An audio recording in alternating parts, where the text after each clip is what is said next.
Welcome to Cyclops is Waiting for Me, an X-Men animated recap podcast with X-Men 97, Season 2, Episode 7, titled Strange Land, Savage Heart. I'm JC, and it has been a busy few weeks for me, coming off of San Diego Comic-Con, which we talked about last time. Got to see a lot of members of the cast, including, for the first time, meeting Abby Trott, who voices Spiral. But is way more famous for being like the main character in the anime Dan to Dan. So I'm pretty sure I'm like the only one who came up to her and actually like asked for X-Men stuff to be signed. Also, Eric Bauza was there. Eric is the voice of the Sentinels and Master Mold, but more famously known for being Bugs Bunny, like the modern day Bugs Bunny. That's so wild too. Asian guy, right? Yeah. Facebook keeps trying to suggest him as a friend, and I was like, I don't know this man. You're like, I have not met this so guy. you said that name. I was like, oh, he's a voice actor. I guess that kind of makes sense. Also, got to meet Chris, the voice of Archangel, for the very first time. Zara, who is the voice of Emma Frost. Carolina, who is the voice of Polaris, alongside a lot of the regular cast that we usually get to cross paths with, like Guy, Lenore, Holly, etc. And I finally met the second Newton brother. So nice. Taylor. I haven't met Taylor yet. Yeah. I could check Taylor off my have met list. So very cool. Yeah, that's awesome. Yeah, they seem to. I was watching their stories on Instagram. They seem to have because once again, for anybody who doesn't know, I didn't go. San Diego Comic Con's not my jam, but I watched their Instagram stories. They seem to have like a heavy presence there. They did some panels and like kind of walked around and stuff. Yep. So that was really cool. Yeah. And then a quick reminder: the day after this goes live on Tuesday, August 4th, we are going to be doing a live podcast recording with our friends Matt and Nicole at Moby's in North Hollywood. Hopefully you hear this in time and can make it. We are doing a different format for the show, just in case the recording doesn't sound good for some reason and we have to lose it. We don't want to risk one of the regular episodes on that. But there is a X-Men art show taking place until it's either the 15th or the 16th. So even if you can't make Guitar Night, definitely go support local artists and such. So yeah, and Moby's is a great coffee shop. I know the owners. They're also the Moby's owners are also musicians and composers, and stuff. So like, and actually just like they catered the coffee for the Princess Rap Battle shoot that I was just at, because like, everybody in this area kind of just knows them. Yep. And I'm Rod, and I helped my neighbor on a video shoot yesterday, which took until 3:30 in the morning. So I'm very tired. But also I got to see Spider-Man: Brand New Day like a couple hours before recording this. I'm gonna zip my lips because JC hasn't seen it yet. We're gonna see it again, or he's gonna see it for the first time. We're gonna see it in literally 3 hours from now. Yeah. Don't let anyone tell you anything about it. It's almost all spoilers, but just as a general thing, I would say like if you're an MCU Marvel fan, you should see it. I think it's bound to become like essential viewing, but like I think they did a really good job, is my personal opinion, and like I mean, not for necessarily Marvel reasons, but for like personal reasons. Like it resonated a little bit more than I thought it was. So I was like, I didn't need an afternoon cry Marvel. Anyway, So my plan is up until now I've been like a little like loosey goosey online, but like I decided after this podcast recording I'm not going on any social media because now it's like starting to pop up on the like East Coast of people getting out of midnight screenings or late screenings and such. The only thing I heard, which I am so happy to hear, is it doesn't focus on the multiversal stuff like what we saw in the last Spider-Man. It's a very street level story in terms of character and stuff. It's not hyper metaphysical and stuff like that. So if that's true, I'll be very happy about it. So my lips are zipped. Yeah, I will say, totally valid. Did you watch any of the red carpet coverage? No. Well, a couple of our friends, like Nathan and Anna, were there. It was kind of funny. Sorry, congrats to them and their new. I did see where the musician or the composer. that's what I was gonna. Well, not the composer. I did see that. No, Steve. Not Michael Giacchino, right? Steve Lacy, right? I'm not sure. I know it was a guy involved with the music, but he basically gave a massive character spoiler. So Steve Lacy is the he did the like the pop song that went with the movie. Okay. You know, I think he's a singer or a rapper. I can't remember. Okay. Is like the end credits theme, and I guess no one told him not to say something very specific, and the interviewer was visibly panicking. Oh yeah, that interviewer is worried that they're never going to get on the red carpet again because of that person's fuck up. It's not her fault though. She didn't. She specifically said don't spoil her it at all. Yeah, no. Anyway, that's probably the only like spoiler that you might not expect from, because it's from like official sources, you know, and stuff. But like I don't know, if you're this close, yeah, do the same thing. Just stay offline and like go see it, because I think it was fantastic. It's not the best Marvel movie ever made, but like it's a great movie. I'm excited to see it again. I will add this one thing. There is actually a spoiler that is tied to the Ryan Reynolds appearance from Hall H. Oh yeah, I was really on the nose. Yep. There's, so if you see anybody deep diving into that and you haven't seen it yet, I mean, this is going up on Monday, so you might kind of be in deep shit at this point. But yeah, so we're respecting the spoiler. So yeah. But even that being said, because I was aware of like the rumors and stuff of spoilers. In my opinion, they did a good job of having plenty of surprises. Yeah. So I'll leave it at that. Also, like, if for anybody that cares, one end credit, but like weirdly way at the end, like to the point where my screening, like the Sony logo came up at the very end, where people were like, "Ah!" and then it happened. Like, so I don't know what that was about. So there wasn't even like a mid credit on it. No mid credits. Like, so it goes right to the bitterest of ends. Got it. Well, yeah. So during the fancy credits, there's like B-roll of New York and stuff. There's no spoilers in this, but there's just like scenes or B-roll or whatever, and then it goes to the regular like scroll credits. Yeah, and then it goes all the way to like it looks like literally like the end credit scene popped up, and then the lights came up. Like, it usually, you know, it's like an end credit and then like a logo or something, and or so and so will return in blah blah blah. Yeah. There was a return. Okay. I'll take that back. There was a return at the end, which everybody knows what that's going to be. But like, anyway, Venom will return. I'm saying that jokingly. I legit don't take that as a spoiler. So Cyclops is Waiting for Me is our podcast series where we're going back and watching every single X-Men animated episode we can find. This podcast started with the original 1992 X-Men the animated series, building up to the release of X-Men 97 season 1. Since then, we've completed X-Men Evolution, Wolverine and the X-Men, and the X-Men anime, but we're back weekly for all of X-Men 97 Season 2, and we're in the home stretch. We waited so long for this, and this is the third to last episode. Over. Yeah, so after this week, we only have 2 more episodes, which is crazy. This episode feels like it just sets up the finale, essentially, so I don't know, we'll get into that. Some quick reminders. We're a recap show about an episode that isn't even a week old yet. There are going to be spoilers, and if you don't want it spoiled for you, pause the podcast, watch the episode, and come back. Don't say we didn't warn you. We are currently not sponsored or affiliated with Marvel Animation, Disney, or Disney Plus in any way. Although, if you want to send us to Premiere, go for it. I saw a bunch of my friends. We could totally do that, and we won't spoil shit. So. I know, right? And don't forget to follow us on social media at Cyclops IWFM Pod on Instagram, Threads, and Facebook. Today, we're talking about Season 2, Episode 7, titled Strange Land, Savage Heart. It aired on July 29th of 2026. It currently sits at an 8.2 star rating on IMDb. I do have to bring up the rating. I am so confused at whoever is at IGN and doing the ratings, because they did the Weapon X episode as a 5, and then this episode got a 9. Oh, wait, really? Yes. Oh, wow. Okay. Yeah, that's why I say I'm confused. Yeah, no, there's some hater over there. Because, not that, like, we expected Weapon X to be a bottle episode, and it kind of was. But in comparison to this, I feel like that was that was like a mainline episode, and this was a bottle episode. That one I feel like is still more of a bottle episode, because the last one and this one were at least adding people back onto the team. So there's there's a progression to the team, as opposed to like the weird Wolverine story that was barely addressed before and hasn't been addressed since. Like, yeah. And Morph was last week very happy-go-lucky, you know?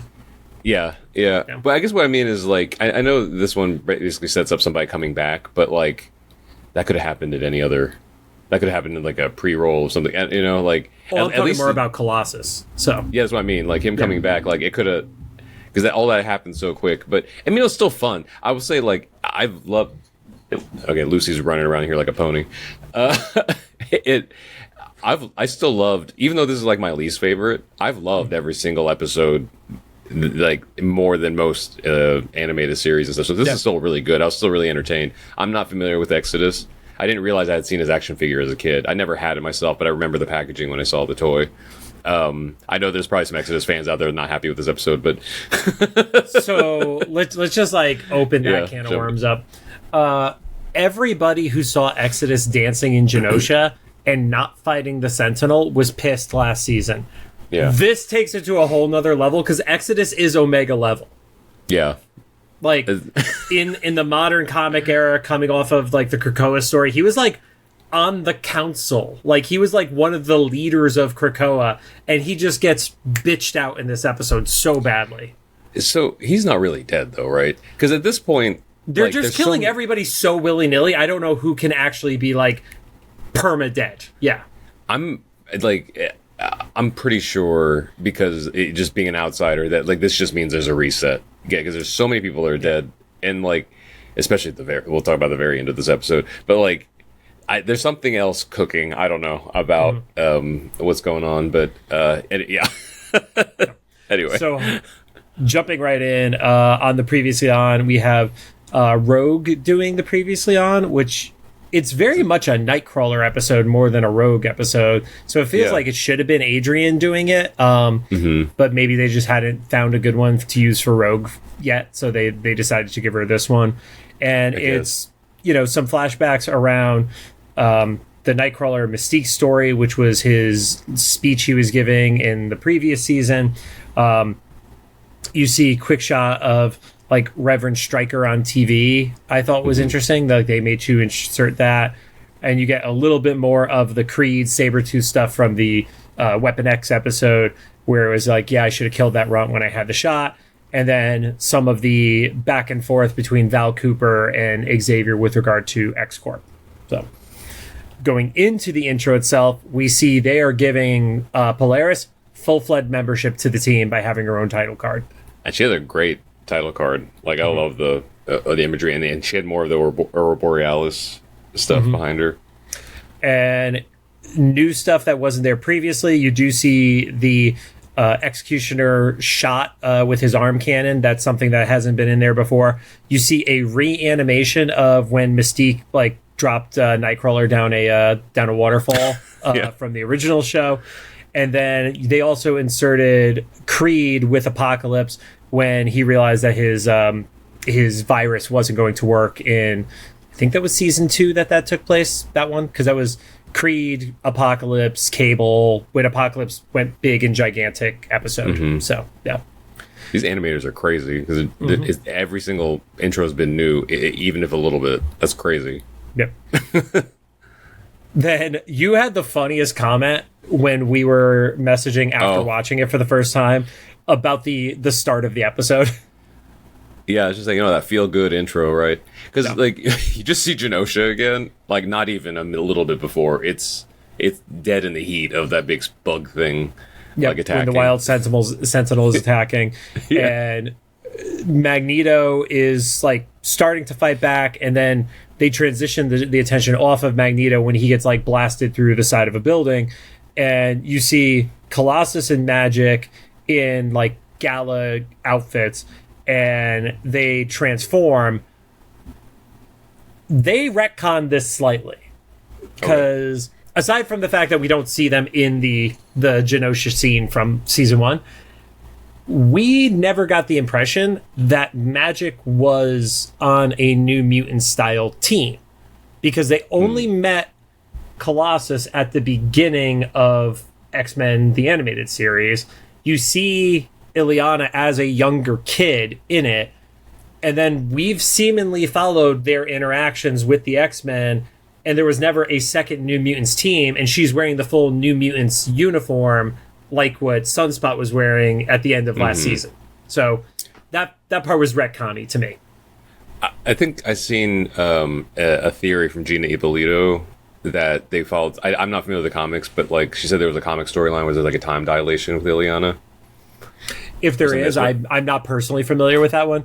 I do not watch the new Rockstar stuff outside of scrubbing for names because I don't want to influence what my opinions on the episode are on it. Well, she was talking about it was whatever storyline where she got the magic sword.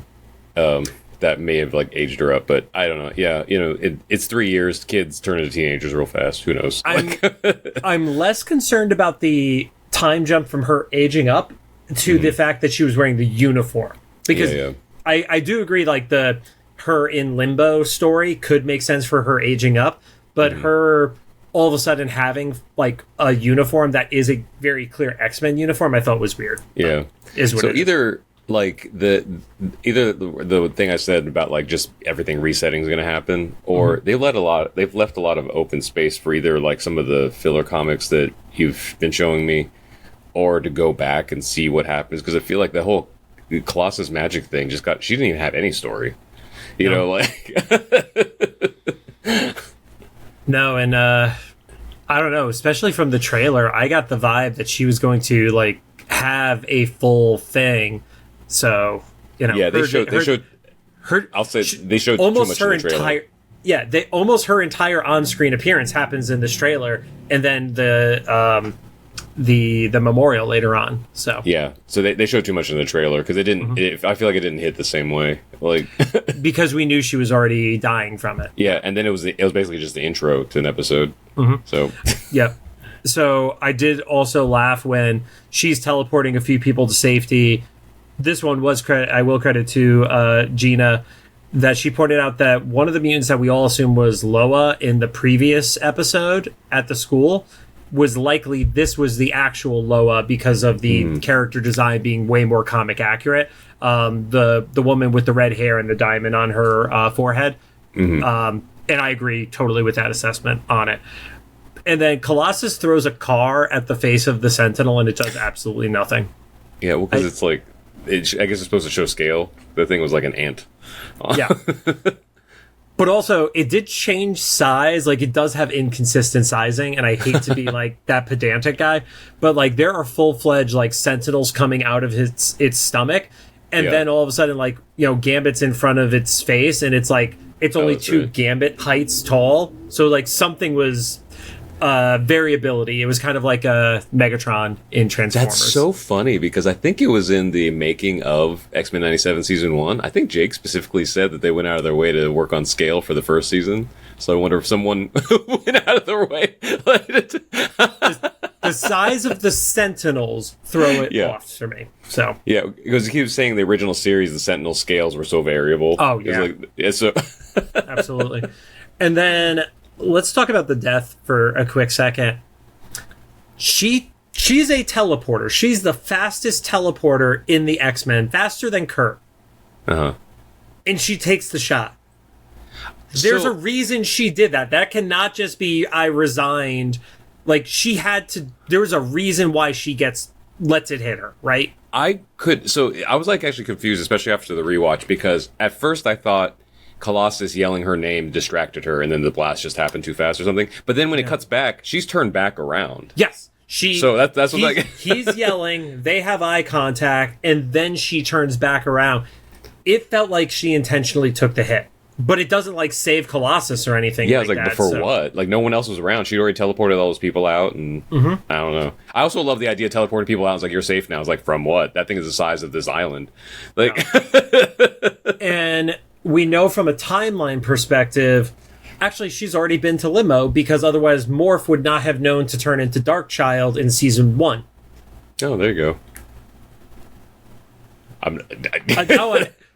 Now I'm extra confused as to why she's dead. Yeah.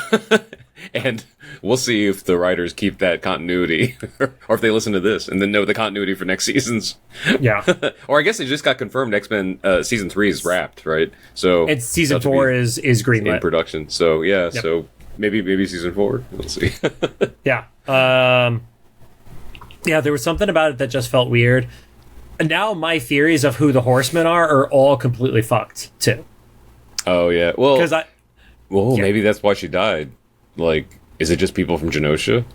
That's that's part of my theory, but also last episode kind of fucked it up because I thought that we were going to have Bobby be a horseman because the impression of the shots of like Lorna in her room, I thought was her mourning Bobby, that Bobby had gotten killed on Genosha too, but Bobby's just off being a fucking accountant, not caring right now, so.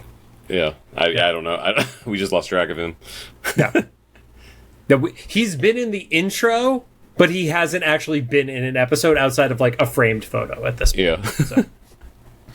So Colossus turns over some rubble and sees her dead. So it's not like she even like took the blast and jumped to limbo or something like that. She's dead in theory. Mm-hmm. So, but I do still think what could come from this is Gambit, Magik, Marrow is a loose one, and Banshee. I do think Banshee could be resurrected as a horseman. Like if you're trying to pick 4 people who died definitively on Genosha, that's kind of my 4 horsemen bet right now. But I mean, the only guarantee is Gambit at this point. So yeah, weren't there some Hellfire Club people that died too?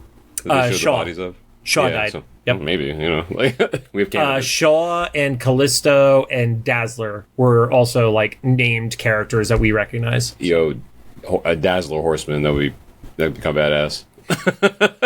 It's basically like the evil version of like Jubilee powers, kind of. I was thinking Reputation era Taylor Swift. There is a comic version of Dazzler where she goes from like disco queen to like punk queen before she ends up going back to disco. So it's kind of it would be a little too reminiscent of a recent story that happened in Legend of Vox Machina, though. But anyway, moving back to present day, you see you see Creed, who wants to run for president, and there's nothing subtle about this scene. It like red hat even to the point the red hat was there, absolutely, and he gets people chanting like for humanity, talking about how President Kelly has his own squad of mutants that are there, and it's starting to see like this like uprising vibe, and the acolytes attack from through the roof. We're not going to play the game today, Rod. Yeah, I didn't take any notes on who was there because there was literally like more than the last time. Yes. So the characters that do pop up, Senyaka, who we've talked about, the guy who has like the mask across his face. You have Random, which is the dude who has like the big transforming gun arms. Gargoyle, looks like a gargoyle. That one's easy. Frenzy is the black woman who does like the awesome drop kick. And then Carmella is the woman with the green hand. They wreck shop. You get the reveal that Colossus is the final one of the acolytes, and everybody tries shooting at him and it has absolutely no effect. So they don't have any for being tied to the Friends of Humanity. You'd think he'd have like the better Sentinel guns on his security service. So I don't know. That is where we get the Exodus reveal as the leader of this entire team. And it jumps to the news where you get the info dump of these are the people who are doing this all in memory of Magneto and dedicated to his cause. The newscaster is actually Jennifer Hale. So the voice of Jean, though Jean is only seen like drinking in a bar next to Scott, it is actually she's watching herself on TV, so to speak. That's funny. I loved Cyclops' reaction. He was just like, Yep. And Exodus emphasizes, we've seen this like number get said a few times now.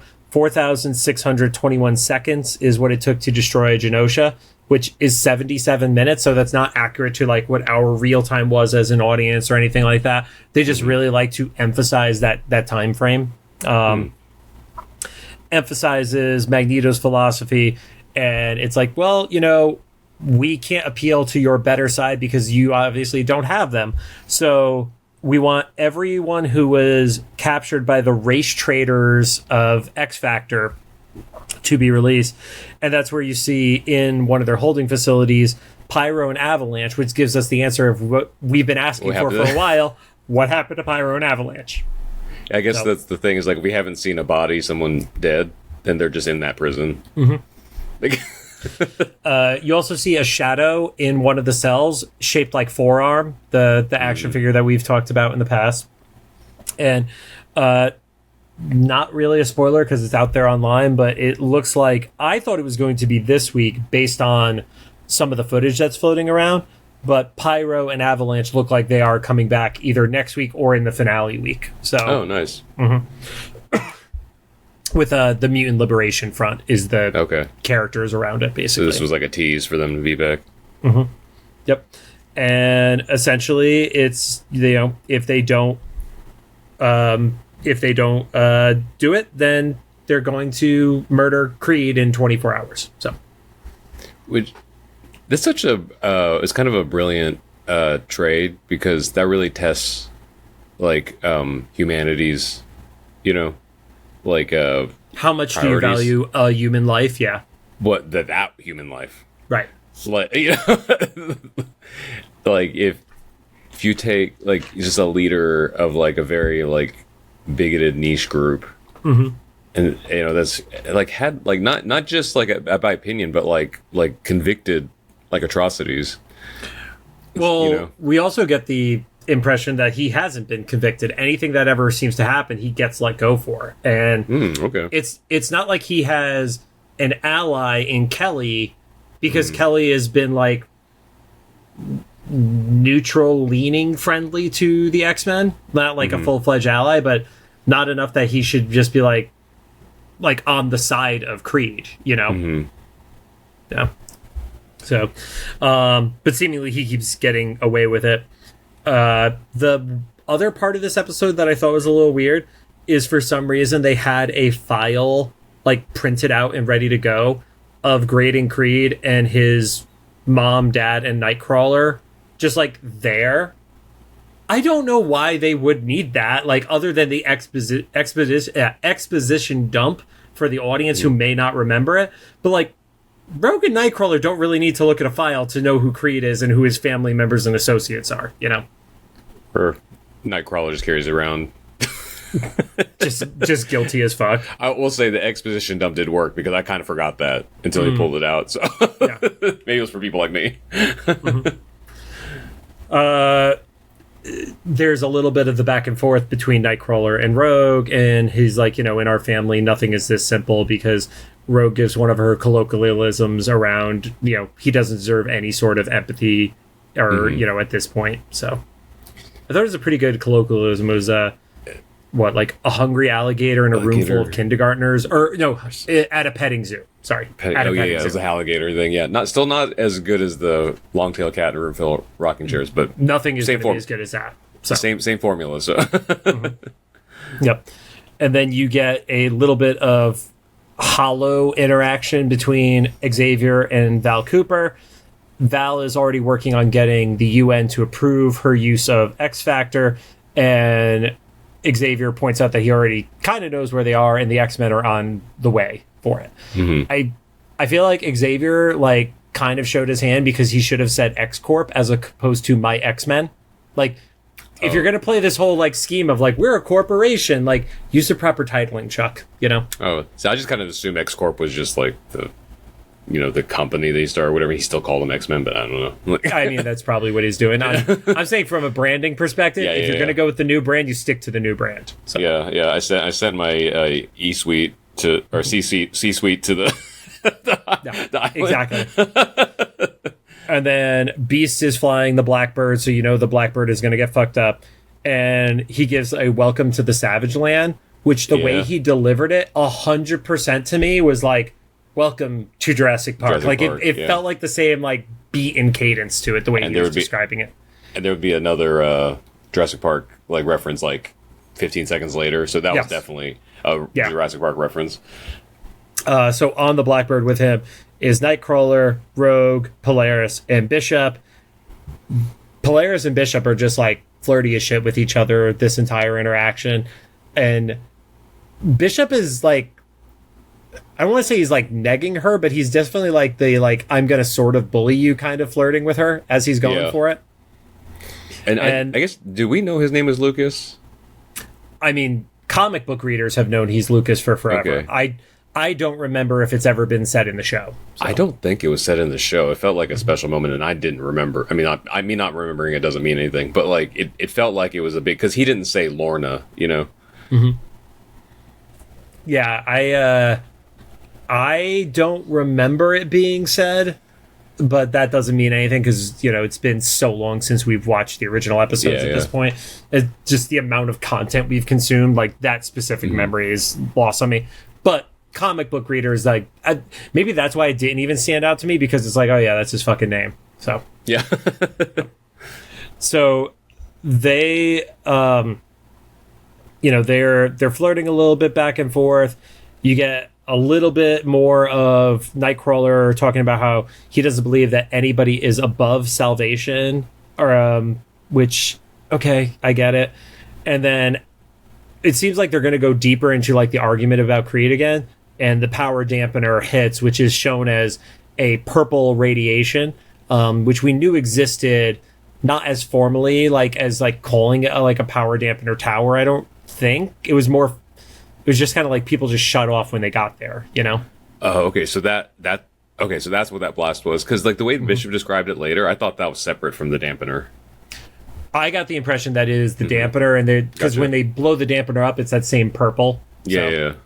And he just happens to be the first one who gets hit by the radiation, and they get hit from behind, or they get missile shot at them that then like go around the back and hit the jet propulsion engines, whatever, thrusters.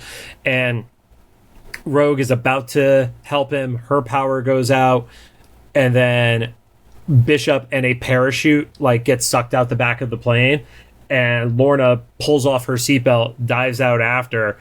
And I mean, the animation is beautiful, like her like doing the whole like, I have to get my body in like the most streamlined position to catch up to him. They catch for like a half second for that shoot to deploy, and they're only in the air for like 3 or 4 seconds before they crash into the trees. Yeah, that was a badass sequence. It was a great sequence. That might have earned some extra rating points for me then on this episode. This sequence is part of the reason why I'm sad that everything is done on a computer and there are not the physical animation cells that come from it. Like that part makes me sad, you know? Yeah, you can't buy the cells, yeah. Exactly. It would be a print or something like that, which are still beautiful in a lot of cases, but like you wouldn't be able to pull out the like the foreground and the background and stuff like that. So they land on top of each other, and there's that awkward like, oh, they're like ready to go moment. Yeah. And then the second Jurassic Park reference happens where there's the puddle on the side, and as there's like the rumble of a T-Rex coming, you see the water start to do the ripple effect. So yeah. And then I love that this T-Rex isn't actually even after them. It's just running. Like it had nothing to do with them. It's on his morning jog. Yeah. It kind of reminded me, oh shoot, there was a meme where it was like, I think it was like Charizard running, where it was like really doofy the way its head was waving back and forth, and totally gave me that vibe for some reason. Oh yeah. Back at the remnants of the plane, Nightcrawler is upside down, and it is Colossus who actually is revealed to pull them out of the jet and everything like that. Rogue gets up, hits her head, and then is like, I forgot what pain feels like. Yeah. So it kind of leans to like all the stuff we've been talking about with Rogue since even the first season. The reason why she's able to like get smacked against like metal doors and stuff like that and get right back up is she's actually not feeling the pain, which is wild. Like the only pain she has is the emotional pain, not the physical pain. Yeah. Or at least it's dampened, because sometimes she seems like you know, like or whatever, but not to the extent of like leaving a dent in a metal floor. Mm-hmm. And then he asks if she's doing okay, and she's like, well, I was until now, basically. I was like, it's kind of funny that, maybe that was just a joke, but like bumping her head was the thing, and not like being in a crash plane. Being in a crash, That usual, like, that for depowered mutants like humans wouldn't survive, you know? Mm-hmm. So the other acolytes start to arrive. Colossus tells them to hang out. He knows that the X-Men are friends. And Rogue is like, well, yeah, but we're also here to rescue a hostage before you start World War III, which I feel like should be World War IV at this point, because, you know, we did have E-Day only 6 months ago, so... That's true. But I guess that one, it wasn't really like the nations battling, right? It was just like, they were just like Magneto versus the world. Magneto just declared war, but they didn't actually go to full-fledged war aside from trying to nuke him out of space. Yeah. So Nightcrawler decides to throw down like the familial relationship to Creed, assuming like there's a little bit of assumption that he knows that Colossus lost his sister.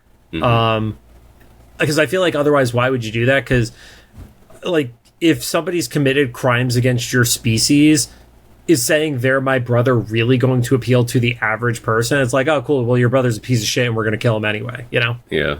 And I can't decide, like, how naive or not Nightcrawler is even now.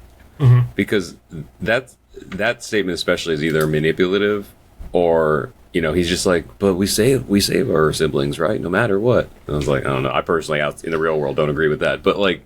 the no matter what is too much, and that's this whole like nobody's above salvation, blah blah blah. And I was like, I don't know, man, your brother's a real piece of shit, and the world would be better without him. So this is like a really extreme trolley problem because it's like I don't know, I might pull that lever. Like my favorite trolley problem is still the child who sees it. And they literally turn it so the tires hit both tracks at the same time. It's like, oh, that kid's going to be a sociopath growing up. Yo, did you remember Michael from Vsauce? Yeah. He had this, I think it was on his YouTube original show, where they tricked people into doing the... maybe I brought this up before in here, but they tricked people into doing the trolley problem for real. And then they had to provide, like, weeks of therapy afterwards, because some of these people genuinely believed in the moment that they had killed people by their own decision. I was like, what is that? I don't know how ethical that is. I don't know. That's bad. It's intriguing. You know, we've all wanted to see it, but... Yeah, but, like, I don't want to have that decision ever actually come down to me, you know? I think that was actually the result of the experiment, is that most people would rather, like, not have any be inactive than to have made a decision that caused anyone, you know, like... Yeah. So, I don't know. You feel guilty even if you didn't do something, but it's like, well, I didn't set up the problem, I'm just not making it worse, you know? Yeah. Yep. So they are kind of like, I don't give a shit, and Nightcrawler's, you know, trying to like play politics a little bit of like, well, let us check out what you built, see what it's like here, and make sure the prisoner is treated fairly. And Colossus is like, all right, well, you know, you treat us with respect, we'll treat you with respect, and maybe even give you back your powers at some point, which definitely felt like that was never the intention for that to happen. So I like that was the pitch, especially how we see Creed is being in prison. It's like, we just want to make sure it's humane. We get there like, oh, this is a literal dungeon. The thing that like kind of stood out to me about this like little like paradise that they've built is it's really simple. Like they're essentially just living in ruins of one of these Savage Land like temples or whatever. They have a few like statues and stuff like that like around Magneto, but it's not luxurious in any way. It's very much the opposite of what Genosha was. They even say we only want the basics: food, water, power. I think Colossus referred to it as the simple concerns. So it has a very culty vibe to it, which makes sense because of the religious iconography of Exodus. But you know, it's not. Nobody here is gaining power by doing it. It's like they're not a murder cult, but they're kind of close to being a murder cult. Yeah, they're kind of like police, right? Like, I don't know. They're just enforcing what they believe, because that's essentially what they did, right? They're negotiating like a prisoner. Yeah, and later they refer to Exodus as a Templar, which is kind of like a religious soldier, religious knight, essentially. Yeah. I also just assumed that he's really old. In the comics, he's hundreds of years old. So I just kind of assumed maybe like Nightcrawler knew that he was a Knight Templar or something. I only say that because Let's I play see. I play the Assassin's Creed game, so that's my only touch point of history. According to the quick results on Google, he was born in the 12th century. So Possible. that falls in line with like the Knights Templar and stuff like that. Yeah, I believe. maybe, or it was a tease because of how old he is or something. Right. But Nightcrawler also probably would have known him from their Genosha days together, too. Yeah, they're both. I don't. Is Exodus religious As a character? Yeah. Yes. Yes, very. Okay. Yes. So maybe that's another connection. Like, religious zealot is like the best way. Like, in the Krakoan era, like he literally views Hope Summers as the mutant messiah. So, so they're differing views of the same religion. And different religions, too. Yeah. It's interesting. So, speaking of, you see the cell with that Creed is just, like, chained up in there. And... before that, you do see the memorial, which had Squid Boy on it, Madeline Pryor on it, Magneto, and then they mentioned that Peter painted the picture of Magik, which is always like one of those cool little things about like this big gigantic like metal man is he's actually a very talented painter, and that's consistent to that character in almost every iteration of him. So this is a sensitive guy. Even to the point in the game Marvel Strike Force that when they do his like bio card, like the one that shows you like the character and their powers and stuff like that, he's holding a palette. Oh, nice. Which is completely fucking ridiculous, but it's kind of cute. Yep. And they mentioned that they both have the same goal, which is for others to not have to endure what they went through. But kind of like what you were alluding to between Kurt and Exodus, it's the same goal for Peter and Kurt, but the way they're going about it is very different than each other. So, but their goal is fair. They're like, we just want to exist. So Creed sees Nightcrawler arrive. I don't think I noticed it in the original shot, the establishing shot with him running for presidency thing. But in this shot, they made the scar super, super obvious on the side of his face. So I'm assuming that scar came from the last time we saw him in 92, where they dropped him at Creed's house or Sabretooth's house, because that wasn't an established thing prior. So yeah, it looked like he tried to flay his face or something. Yeah.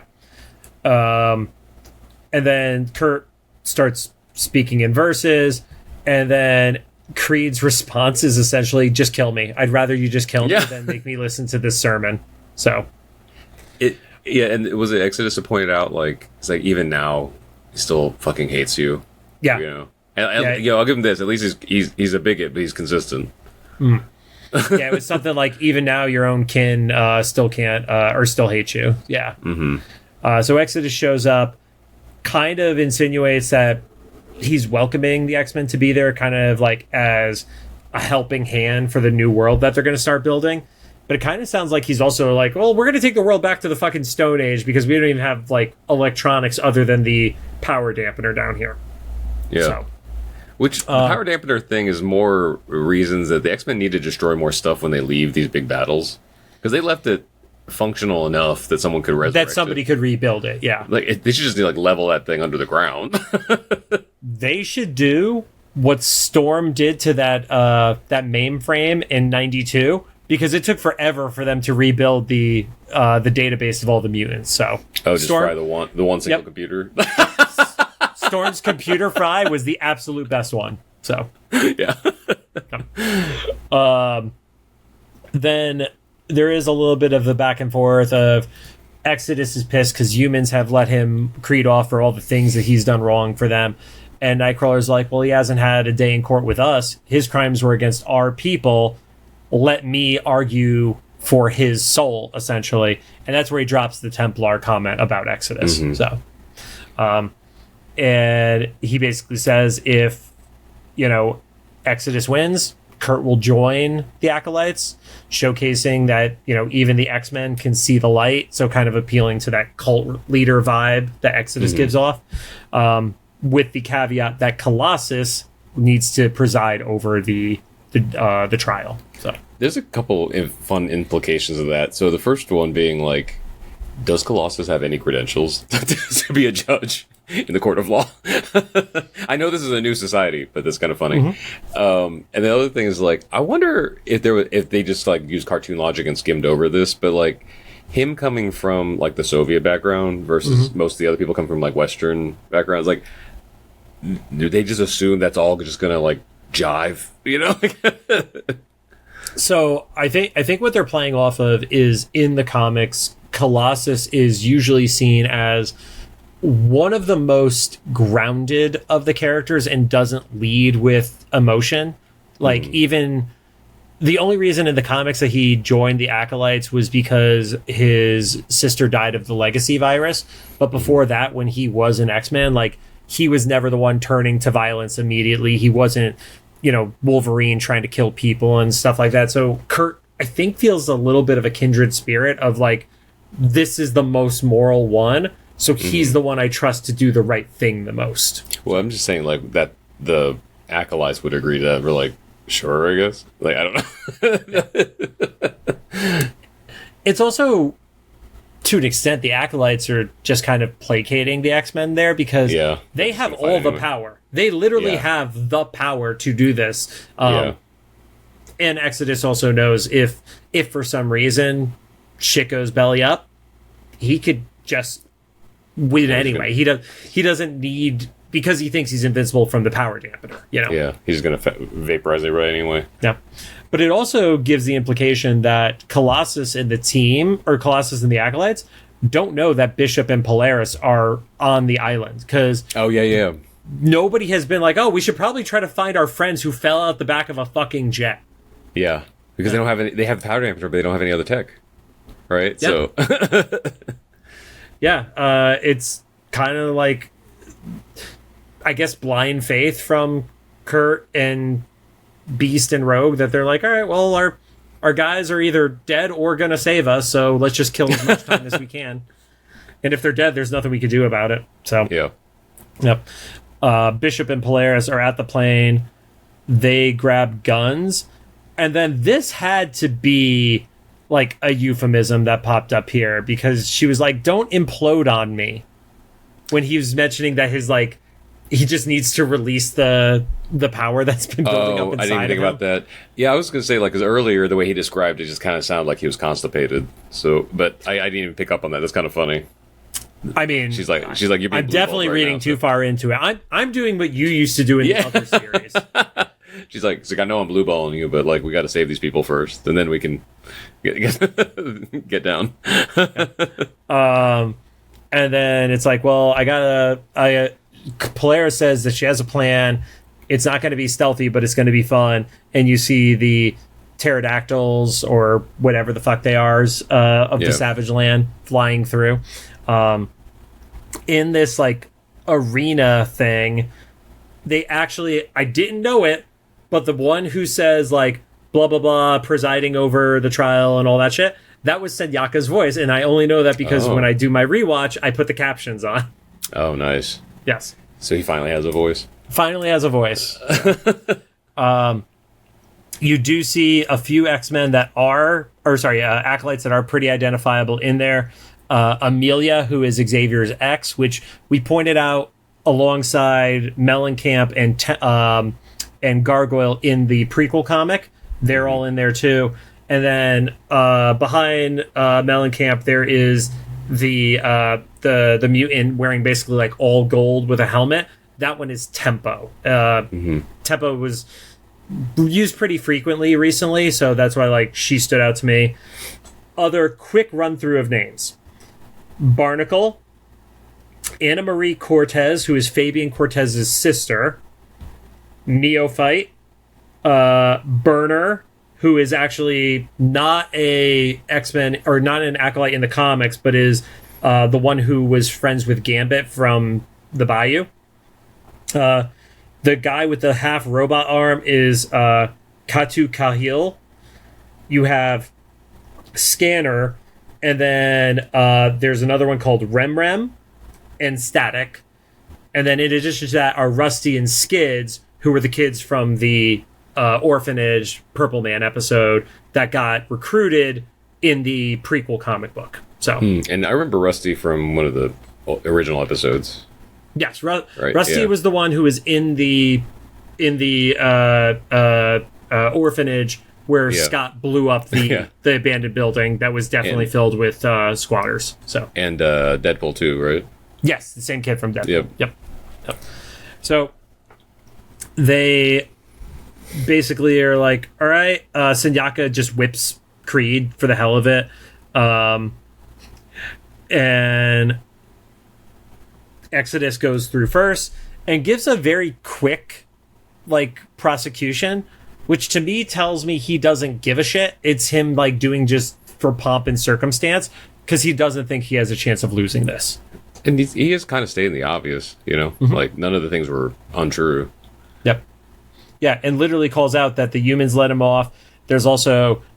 They don't go as far as calling it the Garden of Eden, but they literally say, original sin, and represent him as the serpent that is in their garden right there. So all the religious iconography when it ties to Exodus is very, very obvious. So on the other side of stuff, Nightcrawler asks, why do you hate mutants? And Creed gives the iconic line that matches what he said to Jubilee at that Friends of Humanity rally in 92. And it was, you were born. I interpreted that, though, as he was saying that to Nightcrawler directly, to an extent. Oh, yeah, maybe, yeah. So, I kind of saw it as, and this kind of goes in tandem with what you're saying, that the first time we heard it, we had it in one context, and this doesn't change the meaning of it, but it extends the context, because especially when Kurt gets out of him, it's like, oh, it just gives it so much more meaning than he's just evil. He is evil, but it's not just a random Megatron evil. It's not evil for just the sake of power. Yeah. Or what is it? It's been out long enough, and it doesn't matter. The Masters of the Universe movie, the Jared Leto Skeletor. Whenever they ask him, why are you doing this? He's like, 'cause I'm the villain. Does he actually say that? Yep, on several occasions. He's, aside from being poison as a human being, he's just fucking poison for any box office. Yeah, it's a good, he didn't deliver it good, but I love that the writers wrote that as the character is I'm the villain. Okay, that's it. They have a little bit of back and forth where, he was born a man, no powers. Creed tries to, give a little bit of a gut punch to Nightcrawler. He's like, well, Mom threw you off of a waterfall. And then that's where, stuff kind of changed, because she abandoned Creed, but he stayed with Sabretooth and was basically just kind of getting abused and beat on. And he thought he was going to finally get his powers when he hit roughly 13. And then that never came for him. So after all the beatings and stuff like that, he never even got the powers that would have, quote unquote, made it worth it. And to an extent, that makes it feel like it's the bigotry is tied to jealousy specifically, because it feels like he would have been okay with all of it had he been bigger, stronger, faster than Sabretooth. Yeah, or just he doesn't feel special, so he had to make himself feel different. It's kind of like the people who are just contrary online, just be contrary. There are any people who do that, Rod. Yeah, and that is kind of the part that Nightcrawler ends with, of you, at the end of the day, you were upset because you were just human and they made you feel lesser for that. So Exodus is not happy at this point. He's just kind of giving dirty looks, things like that. He finally just grabs him and is like, all right, give us the verdict, Colossus. And Colossus hesitates. And I think this is the funniest part of the entire episode, is he hesitates, and that is enough for Exodus to just be like, fuck this, I'm going to attack you now, let's go. Knowing what you know at the end of the episode, Exodus cost himself everything. It was his own hubris that just completely fucked him up on this. It's Oedipus journey, right? Is that? Well, like he's not fucking his own mom, but like his actions to try to avoid, the outcome resulted in the outcome. Okay. Yes. So, like, yes. Okay. I was like, all right, we have to skip the mom part. Yeah. So yes, Exodus attacks, and right at that time, because Saturday morning cartoon logic is timing is always perfect, the tower starts to blow up. Polaris and Bishop are coming down on their pterodactyls, and I like Exodus does this like big power blast, like matter manipulation, and it ends up hitting Polaris and Bishop off. And because the power is back, Bishop can actually take the physical hit. So he gets underneath Polaris to return the favor of what she did earlier in the episode. I love that symmetry between them. So, and any reason for them to hook up? I mean, they're definitely gonna bang. There's no doubt they're gonna bang. So, big fight happens. Don't need to go into all the details, but there was one part I did especially love. I have to give the credit to, I think it was a line who said this at Scum and Villainy last night, where the golden balls that Polaris makes off of the armor of one of the acolytes hits Professor X's ex, Amelia, in the face. And I was like, oh, I hit Professor X's ex. And the line was like, yes. For some reason, in X-Corp, Professor X just smiled and he doesn't know why. It was... His delivery was so perfect on it. I have to give him all the credit in the world, too. It was... Yeah. He's probably telepathically keeping tabs on his exes. He's like, oh, okay. Well, we talked about it in the comic stuff, where she went from being on Genosha as a triage doctor to now, like, full-fledged acolyte again. Mm-hmm. So, yeah. Because she was an acolyte, was on Asteroid M, and then went to Genosha, helped people, and was like, fuck this, I'm over it, I'm going back to being an acolyte again. So I mean, there probably weren't any other options. What do you go back to, like, normal society after all that? I don't think you can, no. There is, this awesome, like, save moment for Creed when Nightcrawler stops it with the sword, and then they have a teleporter sword fight, which is awesome. That's cool. Yeah. No. There was one point where they knock over one of, like, the bigger mutants, and Beast jumps off his stomach, and there's literally a boing. Sound effect.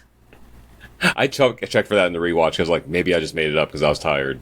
So. I thought so too. I legit was paying attention at that point. Creed is going for the gun. Then it focuses on the fact that Nightcrawler basically has Exodus, like, two swords around him. And the line of the entire episode is that he was just clamoring for his 15 minutes of faith. I love that line delivery from Nightcrawler. So we're just going to clip this out that JC liked a pun. Shut up, Rob. Okay, so here's a little thing. So this is another thing I have to credit to Gina. I didn't know this about Exodus, but he has amplified powers when people have faith in him. So was that in reference to that, I'm guessing? Like that you're saying it out loud. Yes, that absolutely makes sense. He has the adoration of all these other mutants and stuff. So that's another reason I was like, I guess, like, if they come back to... I wouldn't be surprised if they came back to the scene later and all these people are mourning him and he just comes back to life. And he brings it back. Some sort of power thing. I don't know. It's like every Santa Claus movie, right? Here's the thing. I would rather have that be the way he gets brought back than, like, some of the other stuff where it's like, okay, it's just like the Necrosha story or, like, the resurrection protocols from Krakoa. I like it being specific to him. Like, there's something special about that, Yeah. So, but he does get shot. So. Yeah, he gets shot through the chest. So.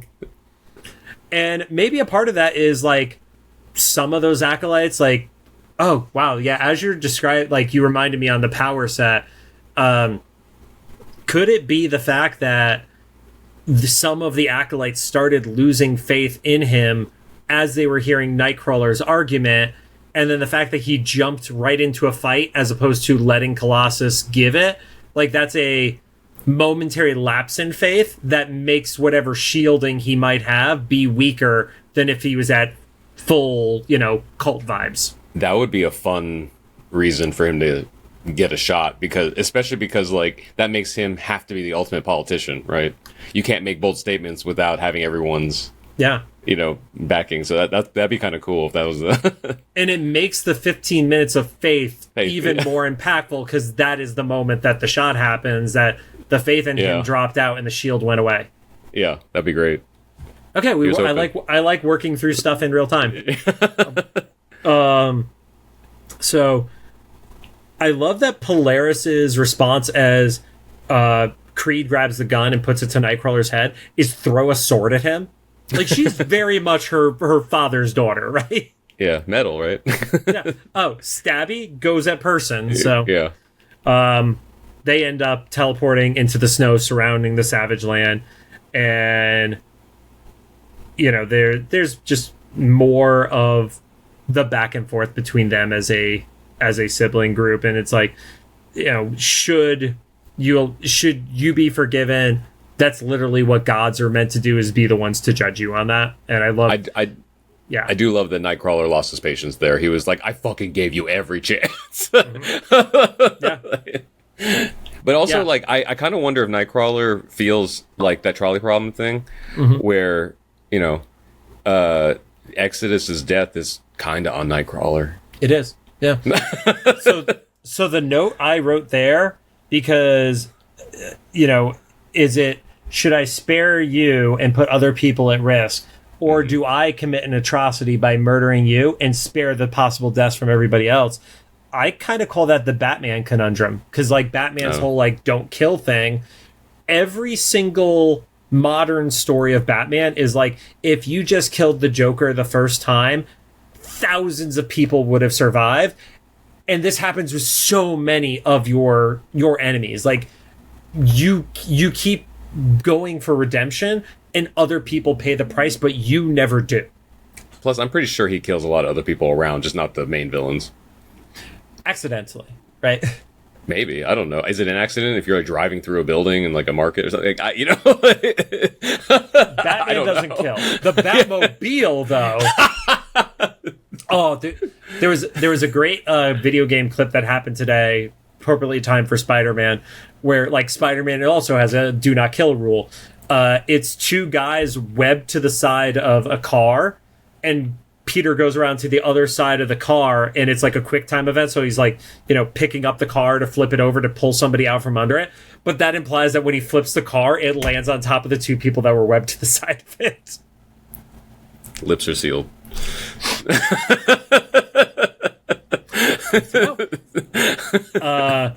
And that is, the last fuck you from Nightcrawler is essentially, no matter what, you are very much your parents' son, and then he teleports away, leaving Creed in the snow. I do like that dig. That's a good insult. It's a great insult. He's like, I only have the shitty mom. You have a shitty mom and dad, and you're just like the two of them. Yeah, you're like them. Yep. So Val and Xavier are having more of their back and forth. As promised, he was found alive, which is all Xavier said he was going to do. And Val points out, history or not, that if he steps over that one little line, then she's going to basically go take away the X-Men, X-Corp, etc. Did you see any of the theories online about Mystique that is new information compared to previous weeks? No, I didn't. So I didn't even notice it, but there's a cat in the shot with Val and Polaris. Okay. And it resembles the pattern of a cat that Mystique was at some point. I don't know if I can handle Mystique turning into animals in this series. No, not in this show. I don't want it in this show. Because for some, it just doesn't compute for me. Yeah. Like it didn't compute in the last show either. To be fair, you were really fucked up in Evolution. Yeah. Was it Evolution? Yeah. Evolution, I mean, I got used to it because that had its own like kind of ridiculousness to it. But I don't know. But this one, it doesn't. Yeah. Like there's no. I don't know. Maybe it doesn't feel as grounded as this show. Yeah. Right. Or just the rules that were set up. I don't know. Yeah. So it's either a red herring, Or it's the ultimate conclusion that everybody was pushing for the entire time, where it is Val is Mystique, which I don't want, because I like Val as a separate character. Like, I like what they've done with this character. I don't want it to just be a Mystique reveal. I just don't know, because not knowing anything about Val in her history, she's just getting bolder for being just like a normie, you know? So I don't, maybe those reveal she has some sort of power set or something. Because like, to make, okay, like, even if you have the whole like the backing of the government, blah, blah, and stuff, political power and stuff, like, Xavier could just, like, think and, like, zap her brain, you know? Like, but she knows he won't. Or some, but what if it's not him? Like, what? Other people, sure. There's a world full of mutants, you know?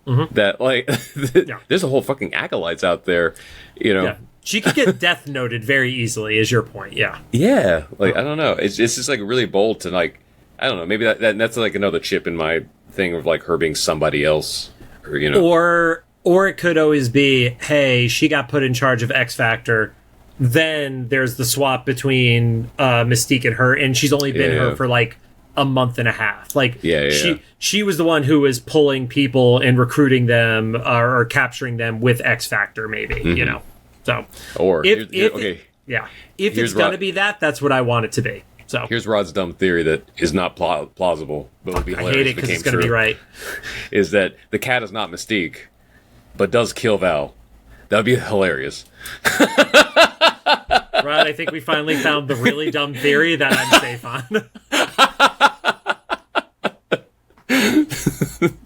Wait, what is it? Last if the cat kills fucking Val, I will punch you in the face. In real life, I will go to your house and punch you in the face. Because the closest thing I had to that from last season was I was like, I don't know, is the Hulk going to show up in the finale? This is dumber than the Hulk. So, yeah. But here's my thing. What if the cat is not a cat? You know, because there's like flirkins and shapeshifters and I don't know, you know. So you're saying it's still the cat. It's not Mystique, but it's not necessarily a feline. It's another thing that could kill Val. Yeah, but I think it would be funny if it was just a normal cat that killed just her. A regular cat. But it could be anything, you know. For your theory to be accepted, it could be anything. I'll still be mad, but I won't be as mad if it's like a fucking alien or something like that. Yeah. Oh, you are absolutely brutal.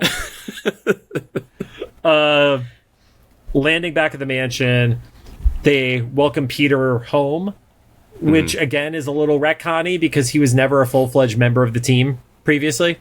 I guess, yeah. Or not that we know of that. I guess, like, well, no, we pretty much saw everything. So, yeah. We saw everything, and he had his two appearances, one where he was in the States and one where they went to fight Omega Red. So, yeah. But Peter could tell that Kurt has something weighing on him, and it's what is the decision. And he's like, you didn't convince me.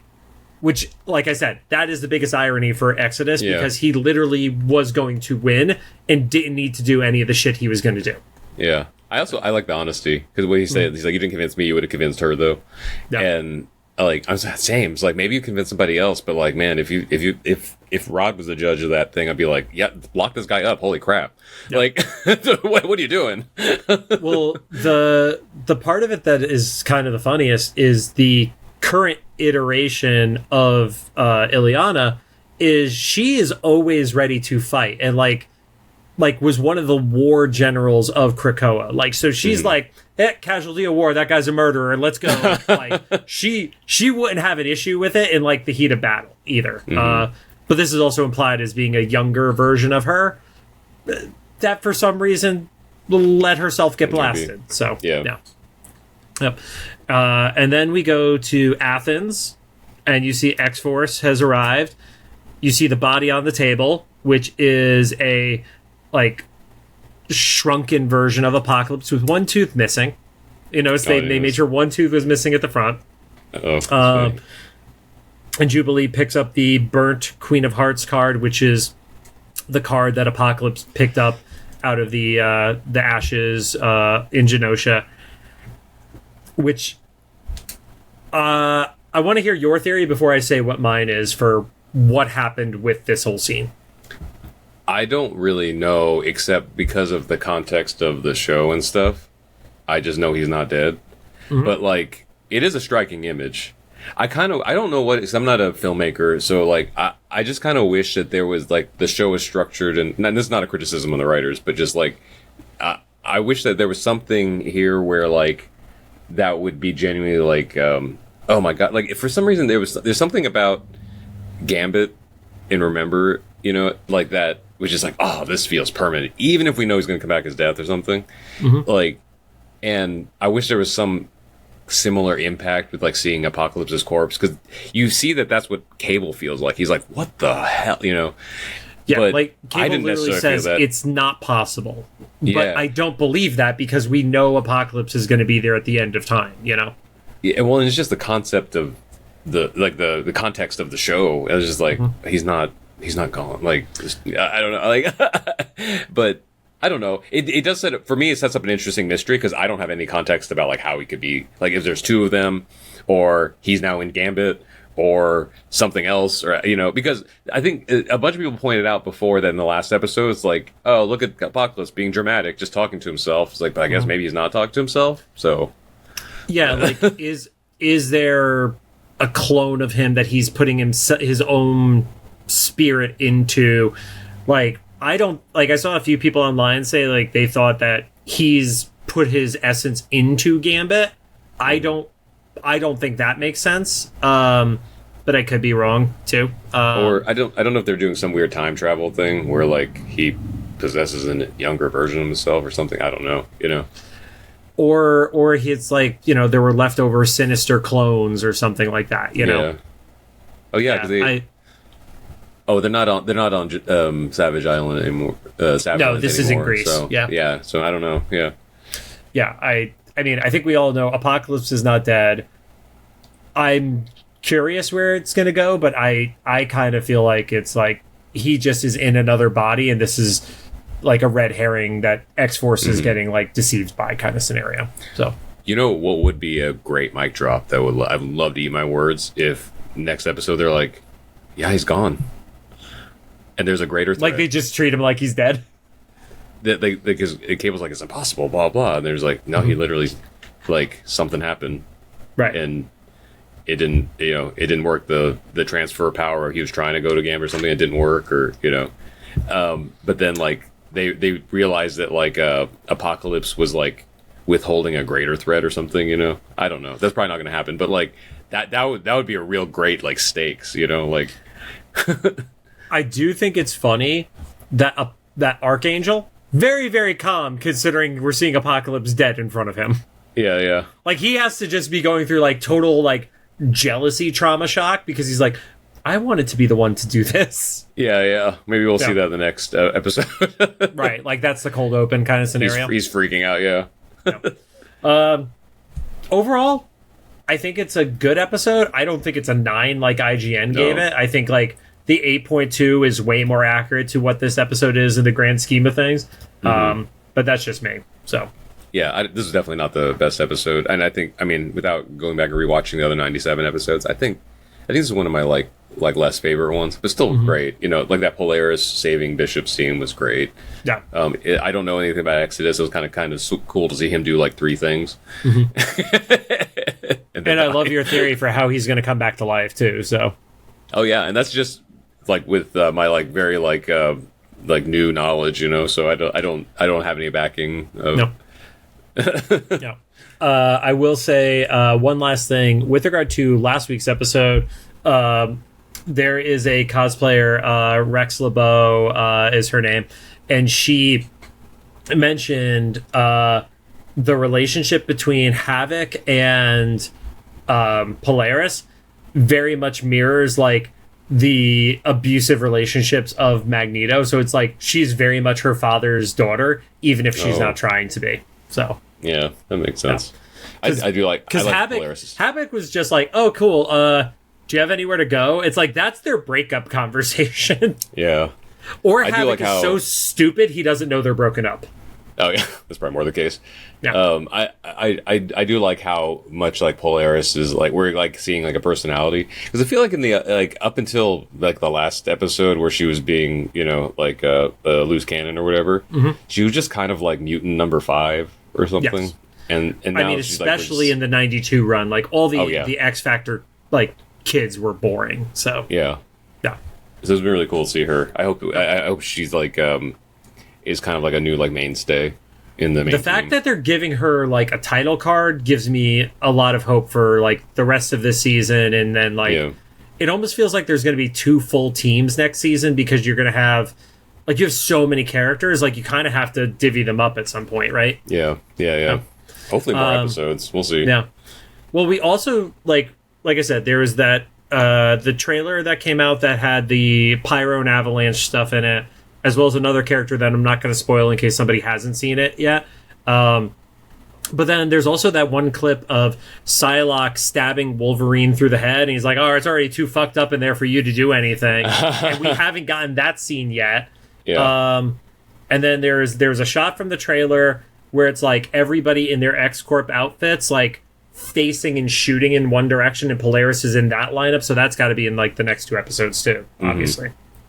So yeah, I feel like we have a lot to go with only 2 episodes left. Yeah, I mean, it's because we're used to speed running with this series now, so we're basically at the finale, right? So yeah, even though it's not a 2-part finale, this is part 1 of the finale next. So. Yeah, it's basically gonna be like Gambit finale, Apocalypse finale, right? And then teaser to the next year. And then fingers crossed, as long as scheduling works out, we should have a guest on for next week. But Rod knows the rule: we don't announce the guest until they've recorded with us, because shit changes. Yeah. But thank you guys for joining us. If you have any thoughts, make sure to drop them into either the comments of the YouTube video, Spotify upload, or Instagram post about this episode. If you like what you heard, we'd appreciate a rating on the podcast app if you're choosing. Also, share our clips, because that is like the best way for podcast accounts to grow, is to share the clips with people. Like that would be nice. Trial reels are pretty solid, but I want more shares personally. So, yeah.